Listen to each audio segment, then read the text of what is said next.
শুভ সকাল বন্ধুরা, সকলে কেমন আছো? আশা করছি সকলে ভীষণ ভালো আছো। আমিও ভীষণ ভালো আছি। সকালে বাসি কাজ দিয়ে আজকে আমি ব্লগটা স্টার্ট করলাম। ঘর ঝাড় দিয়ে উঠোনে কতগুলো কুল পড়ে আছে, পাখিদের এগুলো সব ফেলেছে। তবে যেগুলো পাখি ঠুকরেছে সেগুলো নিচ্ছি না, যেগুলো ভালো আছে সেগুলোই নিচ্ছি। আর এই দেখো, এগুলো হলো 3 দিন থেকে এগুলো কুড়িয়ে কুড়িয়ে রাখছিলাম, এক গাবলা হয়ে গেছে। তারপর বাসি নাইটিটা চেঞ্জ করে আবার এটা পরে নিলাম, পরে রান্নার বালতিতে জল নিয়ে আসলাম, নিয়ে এসে তারপরে এখন চলো গিয়ে রান্নাবান্নাটা শুরু করতে হবে। আজ একটু তাড়া আছে, কারণ আজকে ওই পাটিসাপটাগুলো বানাতে হবে, তো সেগুলোকে বানাবো।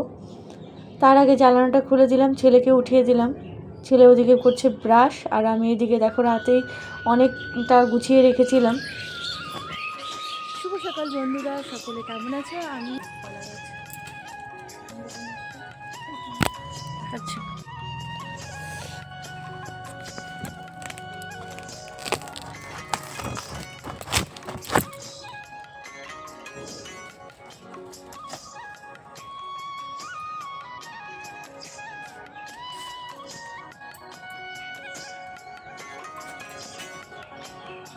ও এগুলা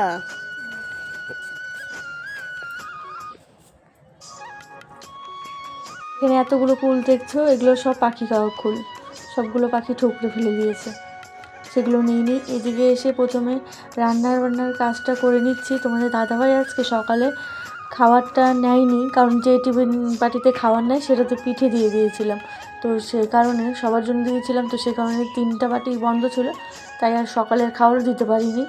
রাতে পুলি পিঠেগুলো ভাজতে পারিনি, রাত 1টা বেজে গেছিলো, সে কারণে বানিয়ে রেখেছিলাম সব ফ্রিজে। সকালে এই যে এখন সবগুলো ভেজে নেব।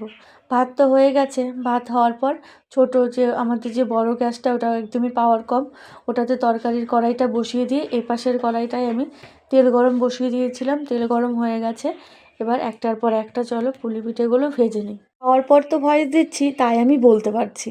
এবারকার পিঠে ওই ছানা দেওয়াতে আমি পুরো 12টা বাজিয়ে দিয়েছি, কারণ ছানা দেওয়ার পর ওটাতে আবার জাল হয়েছে, তো আমি বুঝলাম না, ছানা তো ভালো জিনিস, তো ভালো দুধই কেটেছে, কিন্তু স্মেলটা আসছে একটু অন্যরকম। আর যেহেতু আমি সব কিছু সর্ষের তেলে ভেজেছি, তো তারও একটা স্মেলটা একটু অন্যরকম আছে। তোমাদের দাদাভাই সাদা তেলটা একদমই পছন্দ করে না, বলে ভাজাভুজি যা সব সর্ষের তেলে। তো বলেছিলাম, ও সর্ষের তেলের প্যাকেট নিয়ে এসেছে। তোমরা তো যারা আমার ব্লগ দেখো তারা তো জানো, লুচি খেলেও আমরা সর্ষের তেলেই লুচি ভেজে খেতে হয়, ও সাদা তেল বাড়িতে কখনোই আনে না। তো এই হলো ব্যাপার। মানে পিঠে এবার হয়েছে, তবে আমার মন মতো হয়নি। মানে সেই যে তৃপ্তি করে একটা পিঠেটা খাওয়া, মানে সেটা ওই ছানা দেওয়ার কারণে হয়তো হবে, তাছাড়া এরকম হবে কেন কি জানো, আমি কিছুই বুঝলাম না। তো এমনি পিঠেগুলো দেখতে পাচ্ছ সব, মানে যেরকমটা বানাতে পেরেছি সেরকমটাই বানিয়েছি, একদম পারফেক্টই হয়েছে। তবে ওই ছানা দেওয়ার জন্য হয়তো একটু নড়বড় হয়ে গেছে, বুঝতে পারছি। তো যখন বানাচ্ছিলাম, তো ওই দিন তো ঠিকই ছিল, পরের দিন একটু টেস্টটা অন্যরকম হয়ে গেছে। তো যাই হোক, কী করা যাবে, আবার ভাবছি আবার একদিন বানাবো, তো সেদিন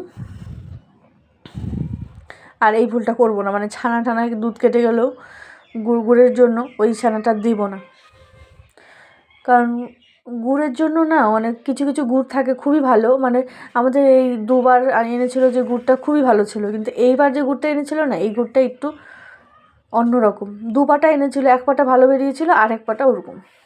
তো চলো, এটা তো কারো হাত থাকবে না, কারণ গুড় মাঝে মধ্যে এরকম খারাপ বেরিয়েই যায়।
দিচ্ছে এই করে তো আবার একটা ভুলে গেছি।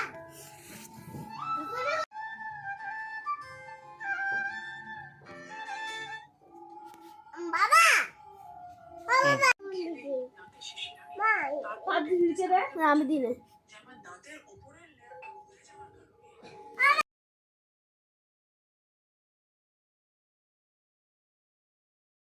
ছেলের জন্য টিফিনটা রেডি করে নিলাম। তোমাদের দাদাভাই এখন বেরোবে। তোমাদের দাদাভাই টিফিনগুলো সব আমি ব্যাগে একটার পর একটা ঢুকিয়ে দিয়েছি।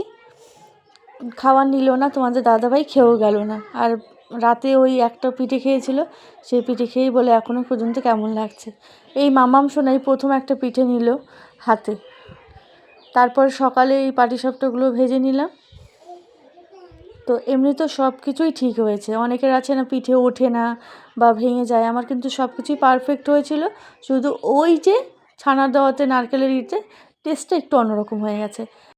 এখানে তোমাদের দাদাভাই 2 রকমের মাছ নিয়ে এসেছে। তোমাদের দাদাভাই মাছটা ধুয়ে দিল, হলুদ লবণ দিয়ে বললাম একবার মেখিয়ে দিয়ে যাও। আর আমি এদিকে ওই মাছগুলো ভেজে নিচ্ছি। তোমাদের দাদাভাইকে খাওয়ার আগে পিঠেটা দিলাম, কারণ ও সকালেও খায়নি, সে রাত্রে একটা খেয়েছিল সেটাই। আর আমি ভাতে দিয়েছিলাম কোয়াশ সিদ্ধ। তোমাদের দাদাভাই কোয়াশ সিদ্ধ পছন্দ করে না, কিন্তু আমার আবার কোয়াশ সিদ্ধটা খুব ভালো লাগে। তো রাতের খাবার আমরা এখন খেয়ে নিচ্ছি। তো আজকের ব্লগটা এখানেই শেষ করছি। বাই, সবাই ভালো থেকো, সুস্থ থেকো, পরের দিন দেখা হবে।